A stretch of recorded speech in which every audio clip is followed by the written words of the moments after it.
So, what's up, tol? Ako nga pala to si Geometric Try at ngayon, tol, tuturuan ko kayo ngayon kung paano mag-import ng mods sa Xalit Launcher. Yes, tol, napaka-basic lang nun, tol, and then napaka-bilis lang, tol. And stock knowledge lang, and dapat fast learner ka. And then, wala pa tupik pa, and let's go. So, dito guys, and then yan, tol, unang-una, tol, punang Xalit Launcher. Check mo yung cursor ko, tol, nasa download. Dapat, tol, nasa download section ka. Pag wala sa download section, araw ko po anong ginagawa mo. Dapat download ko yan. Bagasan ko, kuwari, tol, itong mods gusto ko, full screen, which is ginagamit ko to, one of my mods.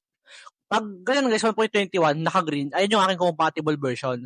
Because naka 1.21 ako and 0.16.14 yung aking version. And yun, fabric platform po. And then yan, pag may 1.21 sa gilid, tol, so yan makikita mo, 1.21 jar. So yan, goods na goods yan, tol. And tap mo lang yan, tol, and then goods na goods, my man. And then yan, free to go na. Pero kung may ganito, wait lang, baka itatap nun eh. So, yan guys. And then next is dapat yung downloads naman to. Kung ano yung pinakamataas sa download, yun dapat yung EDL mo. Yung pag may ganun dependency boss or yung makailanganan, lahat yung kailanganan eh. Dapat pag may ganun, dapat na-download mo yan bago mo i-download yan. Okay? Bago mo i-download yung Apple skin, need mo ng Fabric. So, yan, Fabric API. Nakatingin siya, di ba?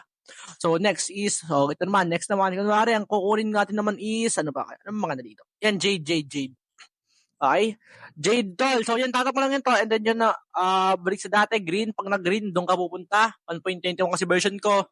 And goods na goods, mga bossing. And yan, tol, paano pag kanto boss beta? Goods lang yan, tol. Ito no. Pag may fabric 1.21, may ito yung bossing, not fabric naman yan. Ang next one ditignan dyan is, mataas yung, yung rating niya or downloads. So yun, tol, download mo lang yan, tol. If mataas yung download niya, and then goods na goods yun, tol. And then may dependency ulit siya. DDL mo yun, tol, bago may download tong Jade.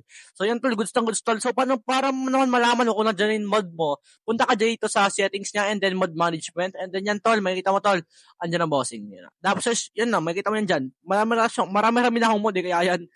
So, yan, tol. Goods na goods to. And then, and yan lang naman, guys. So, yan, napakalupit, tol. So, thank you very much, guys. And goodbye. See you later. And for the next tuts, goodbye.